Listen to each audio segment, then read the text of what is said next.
so that the person can use them to have biological children in the future.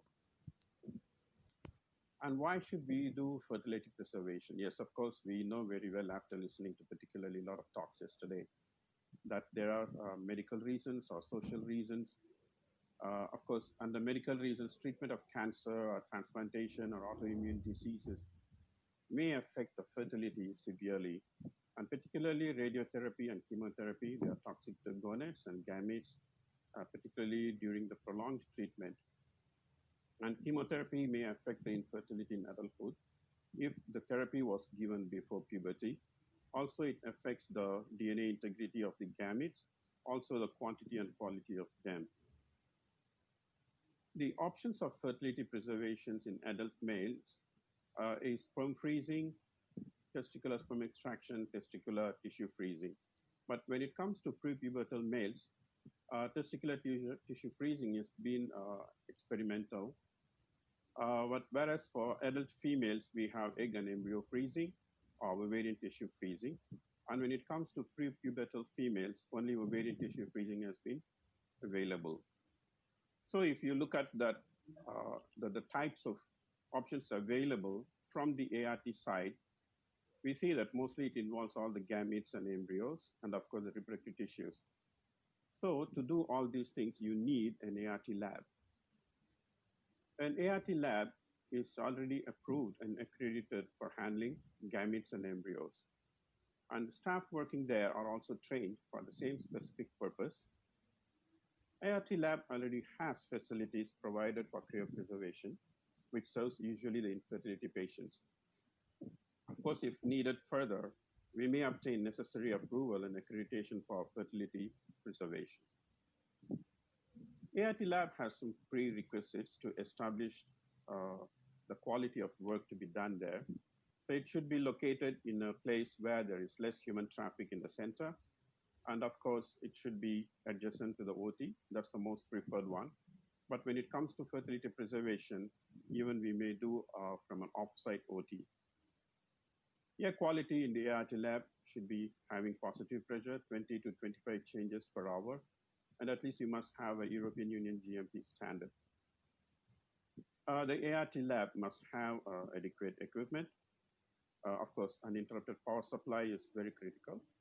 An uninterrupted supply of liquid nitrogen to preserve these gametes and tissues. And cryostorage facilities, including an inventory system, a good inventory system. Of course, you have to obtain consent to store and thaw specimens, besides the consent for medical procedures from the patients. So when it comes to equipment, there are some equipment which are common for all kinds of fertility preservation, whether it's ovarian tissue or testicular tissue, sperm or oocytes. And when it comes to sperm freezing and testicular tissue freezing, some of the equipment and consumable are very specific for them. Similarly for oocyte or embryo freezing and ovarian tissue freezing too. So for sperm freezing, one must have a biosafety cabinet. An upright microscope provided with phase contrast is much better. Must have a counter to analyze the sperm. And you must have a vortex mixer to mix the samples very well. And if needed, at times you may have to work with 37-degree temperature, for which you need this kind of heating blocks. And you must have a centrifuge with RCF, the G-force mentioned in that. And you must have a fridge to store the reagents needed for sperm freezing. And of course, timers are very important in any ART lab for processing through the protocol. And one must have a good computer database system for a great inventory. And additional minor tools which are very specific to sperm freezing are one large flask where you can actually put the entire cane so that you can do a vapor freezing here, vapor phase freezing here. And of course, some smaller flask to carry the frozen specimen from and to the tank, and a storage tank which is numbered and also with a specific labeling for what's the purpose, and it should be locked with a combination lock. And also, I have the temperature sensors fixed to every single tank. And you may see a sheet here, and this sheet actually shows how we maintain the tank. And when it comes to testicular tissue freezing,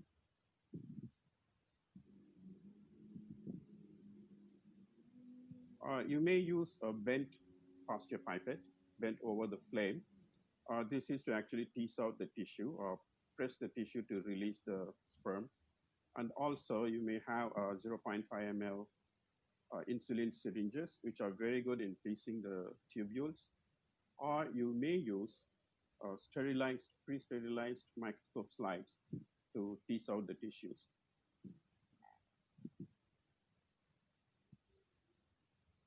When it comes to oocytes and embryos, you must have a laminar flow hood. And I usually keep two microscopes, one fitted with a warm stage and the other one without the warm stage.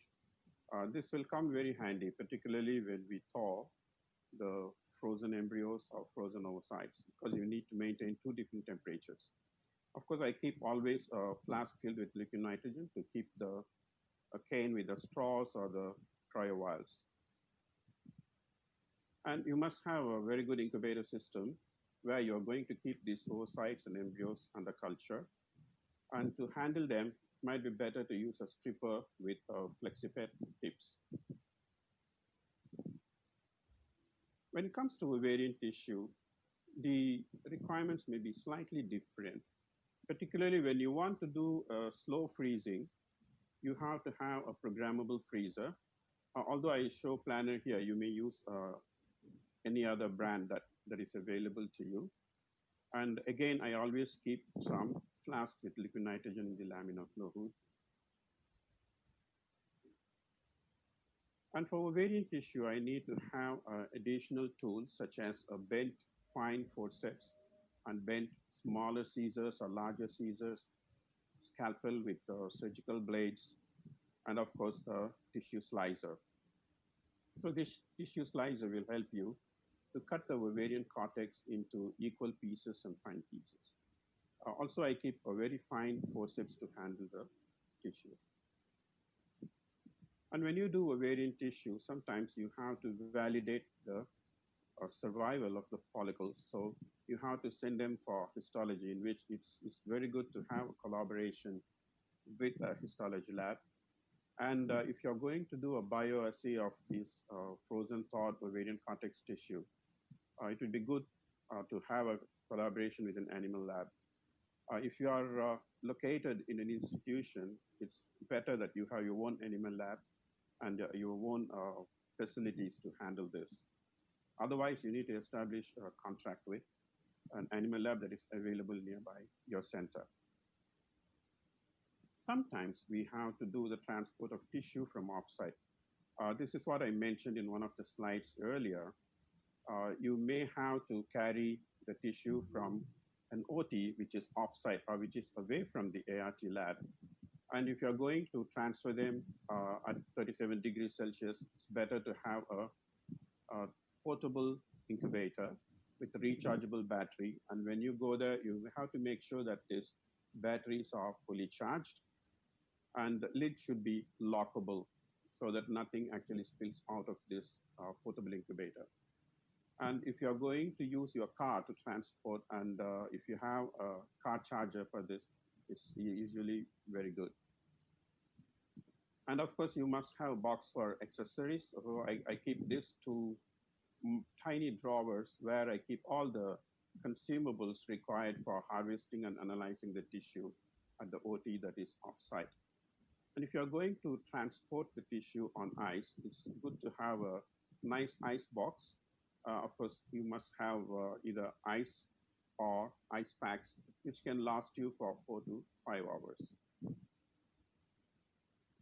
So what are the consumables you need? When it comes to sperm and testicular tissue, I would say that it's much easier than doing other freezings like embryo freezing or the ovarian tissue freezing. So after teasing out the tissue, you're going to freeze them with a sperm freeze. Usually I use the yolk-free medium. So initially those days we have to have yolk with the medium provided with egg yolk, because egg yolk is coming from animals, so we wanted to avoid that. So nowadays we use the yolk-free, sperm-free medium. And of course, to process the tissue, you must have some kind of flushing medium, so high use of FertiPro. And for sperm and testicular tissues, you need a syringe. This is actually homemade. We can attach a silicone tubing to this syringe and connect to the straw at the plug side, and you can aspirate the samples into this using this syringe. But nowadays, I don't use any more straws, whether it is ejaculated sperm or testicular tissue. I use cryo vials to freeze these samples and fix them to a cane, and cane is labeled. And to process the testicular tissue, I use these dishes, 60 mm dishes or 35 mm dishes, sometimes 4-well dishes, so that we can mince the tissue finely and aspirate them into the straws or the cryo vials. When it comes to oocytes and embryos, currently, I think nobody is doing slow freezing for oocytes and embryos. But those days we have to have a programmable freezer along with slow freezing media. But nowadays, all of us use vitrification medium. So I use the one coming from Peter Zato, vitrification media and the warming media. Of course, you need to have dishes like this. The 35 mm dishes is to warm the tissue directly from the liquid nitrogen. And then the 4-well is used for further processing at room temperature. When it comes to carriers for oocytes and embryos, those days we used straws, but nowadays, as vitrification has become the only method of freezing all over the world, we are using those leaf-like structures like cryotop or wedged structures, what we call as JY straw coming from Canada. When it comes to ovarian tissue, actually we have nowadays specific medium available, again from Peter Zato. There is a OVA Cryo Kit type M, so with which we can actually freeze the ovarian tissue as per the protocol.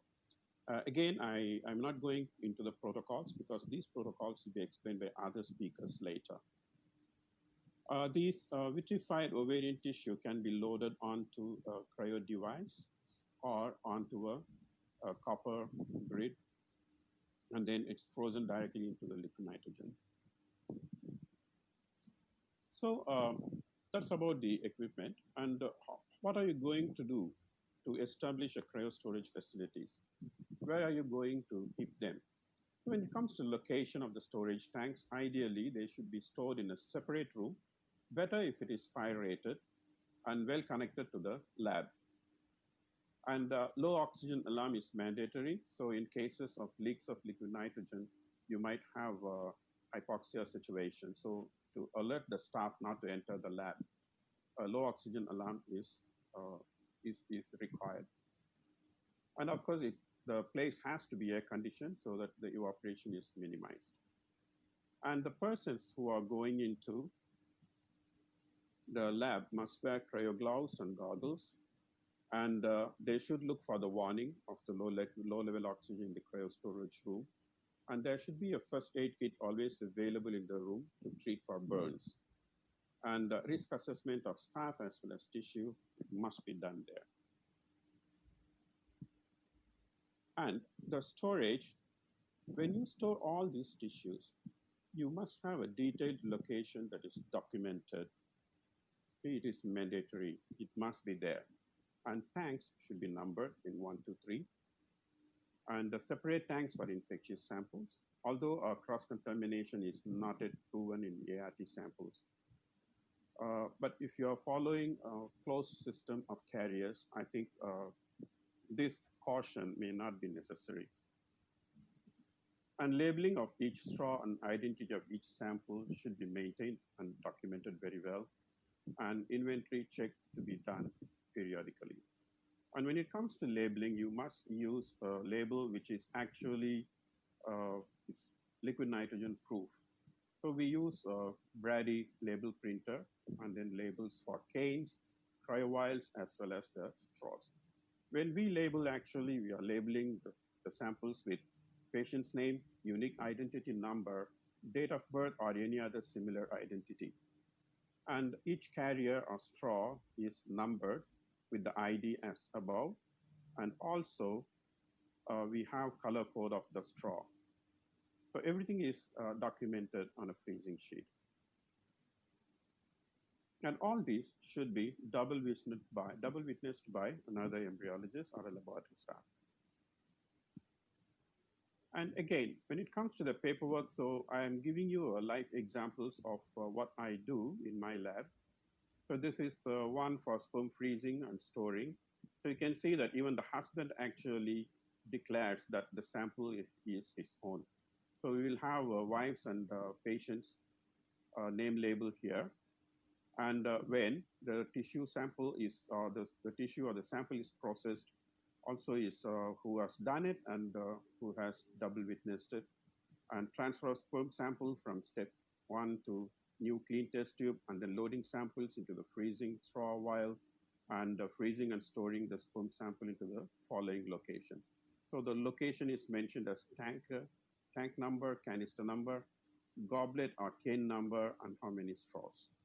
While we thaw this frozen sperm, again, another embryologist is witnessing this, checked by with date and time, and again, which tank it was taken from and which canister. If it is a donor, what is the donor code, and then the goblet color. What kind of processing has been done for this tissue? So all these steps are double witnessed. When it comes to oocyte and embryo freezing, you may see that we still have wife's label. And when it comes to freezing, we see the transfer of embryos or eggs into freezing medium. Again, it is signed by the person who is doing the procedure and signed by the person who witnessed and matched the identity of patients. And again, the location is mentioned as tank number, canister number, goblet color, and straw number. So after all this freezing has been done, the remaining dishes are checked and discarded again with double witnessing. So this is an example of our freezing sheet where we give a unique freezing number and whether it's a freeze all embryos. So this is for infertility cases, and which method was followed for vitrification. And then the date of egg collection and freezing date, and who is doing it, and which time it was done, and which station, that is which workstation it was done, with the wife's name label, having her name and identity number, registration number, and which tank the straws are going to. And here we mention every straw with the number and color code, and which egg or which embryo went into it, and what's the stage at the time of freezing, and also any other remarks related to it. While we thought similar to the sperm samples, also we have a double witnessing done, and the sheet is actually identified with the wife and husband's name label, the name, NRIC is actually the national registration number in Singapore, and of course our own registration number. Again, which tank it's taken from, which canister it's coming from, and then the goblet color, all these are matched. And when it's going to the thawing dish, the identity on the thawing dish is also matched, and then double witnessed again. So it goes on like that. And in cases where we need to dispose the cryostored specimen, either the patient don't want to use them, or the validity is over, or for fertility preservation if the patient has died, so they don't want to use the specimen anymore. So we do this again, wives and husbands, name label is stuck here, and details of frozen specimen, which location it is stored, and date of freezing. And we check all the details, and then date and time disposed by the embryologist. So for the embryologist, we actually take the employee number given by the hospital as their identity, and similarly, the one who double witnessed it. So we do a storage inventory. So once the freezing is done, the detail is going into the computer database, which is Excel based. And of course, I have hidden the name and the registration number and hospital number to maintain the confidentiality. So you can see the tank, the canister, then what is type, either is it cleavage stage embryo or blastocyst, and who is the doctor in charge, registration number, the hospital number, and whether number of embryos and straws or vials, the goblet color, date of freezing and storage. Similarly, the same sheet also will show you when they were thawed and how many were thawed, what's the balance available. And periodically, we do a storage inventory check. So this audit actually is going to physically check the storage. So what we do, we see that which date it is performed, we document it, and what are the tanks that were subjected to this audit, and type of sample, and witness one is the one who is doing the actual check, and witness two is to double witness. And if there is any discrepancy found, we actually note it down, and then it is, well, the further action, whether it was amended or it is not applicable. So that kind of detail is also documented here. For example, this sheet, you can see that there were a total of 1,206 goblets or canes were checked, and there were 17 discrepancies found, so which is amounting to 1.4%. So every year we try to reduce this error level. And also we describe about the discrepancy type, found in total number of goblet canes stored in each canister, inventory list, or HIS is the hospital information system, is not updated after freeze and thaw. Right, so our typo error is also identified. And then which embryologist did this, and the report is verified by the chief embryologist. So after all this, how do you maintain your cryostorage? So for example, so one of the slides I showed you that there is a sheet attached to the tank. Every tank has this sheet, its own sheet, where you can see we describe the minimum level and maximum level of liquid nitrogen to be there, and what is the requirement to top up weekly, and action required. So difference of more than 10 cm is I would say that it's a mistake, or it's a finding. So we also mentioned the dates and the embryologist who has topped up, what's the level before, what's the level after. And we also check the tanks every day, what I call a sweat test. So you just go and touch the tanks to see whether it is sweating. If it is sweating, means that it is actually leaking. So we say yes or no, and then signed by the embryologist who check. And our tanks are under 24/7 monitoring. I have a data assure system which measures the temperature of every tank, and then I get it a live report of what's happening currently. And all these systems are connected to an alarm as well as a messaging system. So anything goes wrong, I get the message. And for safety of storage tanks, we always keep them under combination lock, and this combination is known only to the embryologist. Not even the medical director or not even owner of the company knows it. And every tank is numbered, and also we can install things like when it was purchased and when the tank was installed for use, and what's the purpose, whether you can see here it's labeled as sperm and hepatitis B, right? And I go for a manual top-up of liquid nitrogen. And as I mentioned before, all these are monitored with alarm and connected to SMS system. And I keep a spare tank with liquid nitrogen available always in case suddenly there is a leak. So far, nothing has happened, but in case if it leaks, I can immediately replace the samples to this spare tank. And of course, not last, but this one, actually the lab staff who are very, very important to do all these procedures, the maintenance, the cryostorage, inventory, everything. So you have to properly train with documented practice. It shouldn't be like just verbal account of practice. And training on unwanted gametes and embryos will make them much better for the new staff in the lab. And it must be validated even for the experienced embryologists every year. Look at the survival rate and possibly cleavage rate for the embryos. And if needed, you may send them to workshops and also obtain necessary approval or licensing from the regulatory bodies. So to summarize my talk, I would say that You have to properly prepare the ART lab for fertility preservation, have adequate equipment and good equipment, and put them under preventive maintenance, and have a continuous supply of consumables, particularly liquid nitrogen, to maintain your banks. And the storage should be maintained very well with proper storage inventory audits, and also on the stock performance.